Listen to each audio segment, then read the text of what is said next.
एक बौद्ध कथा बोधि धर्म की। बौद्ध धर्म से जुड़ी कई कथाएं आपने पढ़ी और सुनी होंगी। एक कथा जो बताती है कि कैसे जिसे हम दान पुण्य समझते हैं, कहीं वो हमारे दुख का कारण ना बन जाए। आज से करीब 1500 साल पहले चीन में वो नाम का एक राजा था जो बौद्ध धर्म का महान संरक्षक था। उसका बड़ा मन था कि भारत से कोई बौद्ध शिक्षक चीन आए और बौद्ध धर्म के संदेशों का प्रचार प्रसार करे। इसके लिए उसने भरपूर तैयारियां भी की। ये तैयारियां कई सालों तक चलती रहीं और राजा इंतजार करता रहा, लेकिन कोई भी बौद्ध गुरु नहीं आया। दिन बीतते गए और देखते ही देखते राजा 60 साल का हो गया। फिर एक दिन यह संदेश आया कि दो महान प्रबुद्ध गुरु हिमालय पार करके चीन आएंगे और बौद्ध धर्म के संदेशों का प्रचार करेंगे। यह सुनकर सब तरफ जैसे उत्साह का माहौल बन गया और राजा भी इस खुशी में एक बड़े उत्सव के आयोजन की तैयारी में लग गया। कुछ महीनों के इंतजार के बाद चीन राज्य की सीमा पर दो लोग नजर आए। ये थे बोधि धर्म और उनका एक शिष्य। बोधि धर्म का जन्म दक्षिण भारत में पल्लव राज्य के राज परिवार में हुआ था। वह कांचीपुरम के राजा के पुत्र थे, लेकिन छोटी आयु में ही उन्होंने राज्य छोड़ दिया और भिक्षुक बन गए। 22 साल की उम्र में जब वह प्रबुद्ध हो गए तो उन्हें बौद्ध धर्म के संदेश वाहक के रूप में चीन भेजा गया। जैसे ही उनके आने की खबर राजा वू को मिली, वह अपने राज्य की सीमा तक खुद पहुंचा और उनके स्वागत और आदर सत्कार की पूरी तैयारी के साथ वहां दोनों बौद्ध गुरुओं का इंतजार करने लगा। जब ये भिक्षुक वहां पहुंचे तो लंबी यात्रा की थकान उन पर सवार थी। राजा वू ने उन्हें देखा तो उसे बड़ी निराशा हुई। दरअसल उसे बताया गया था कि उन दोनों में से एक बहुत बड़े ज्ञानी हैं और इसलिए वह उनकी प्रतीक्षा कर रहा था, लेकिन यह तो महज 22 साल का एक लड़का निकला।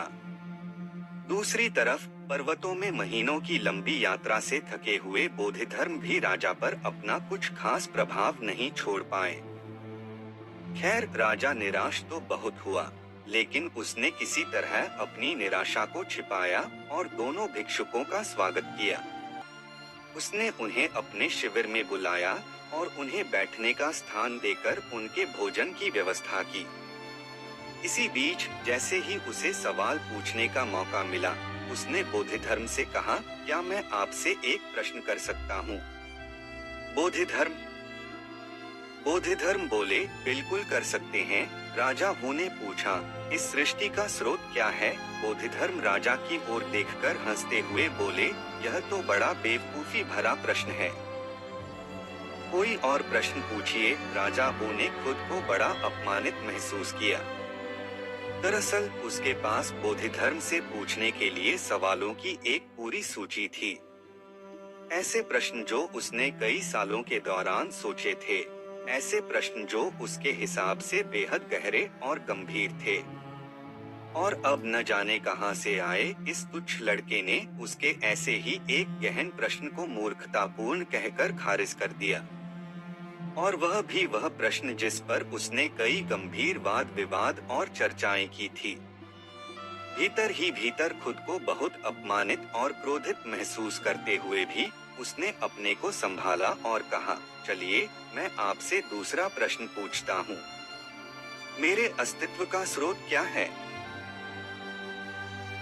यह सुनकर बोधि धर्म और भी जोर से हंसे और बोले, यह तो और भी मूर्खतापूर्ण प्रश्न है। कुछ और पूछिए। जैन को चीन ले जाने का काम बोधि धर्म का ही था। गौतम बुद्ध ने ध्यान सिखाया था।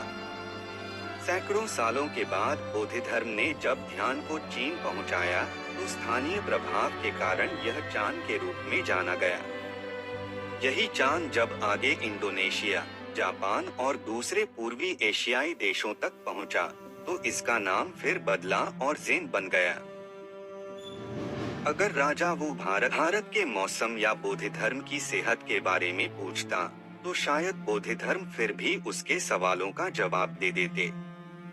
मगर वह व्यक्ति तो इस सृष्टि के स्रोत और अपने अस्तित्व के स्रोत के बारे में पूछ रहा था। बोधिधर्म ने राजा के इन प्रश्नों को नकार दिया। अब तो राजा का पारा 7वें आसमान पर पहुंच गया, लेकिन फिर भी उसने खुद को संभाले रखा और तीसरा प्रश्न पूछा। उसने अपने जीवन में किए गए सभी अच्छे कामों की एक सूची बनाई थी।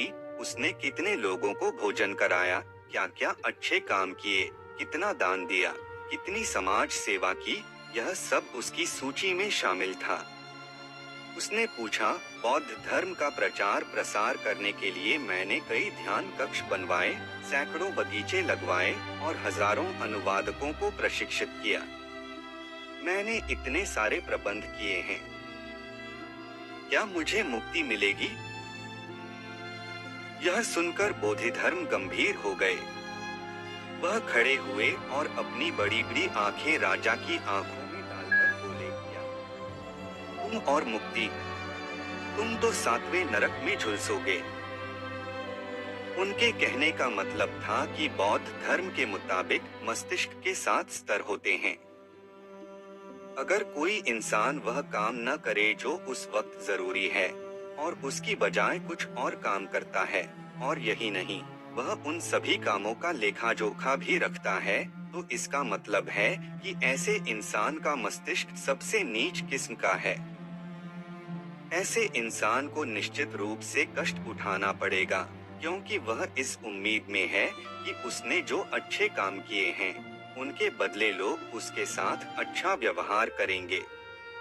अगर लोग ऐसा नहीं करते तो उसे मानसिक कष्ट होगा, और यह स्थिति किसी नरक से कम नहीं है। लेकिन राजा वू को इनमें से कोई भी बात समझ नहीं आई।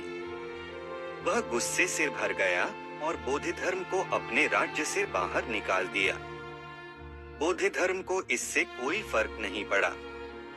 उनके लिए इस बात का कोई मायने नहीं था कि वह राज्य में रह रहे हैं या पर्वतों पर।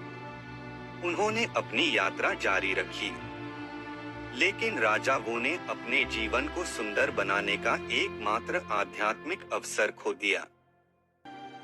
बोधिधर्म ने कुछ शिष्यों को इकट्ठा किया और पर्वतों में ही ध्यान करने लगे।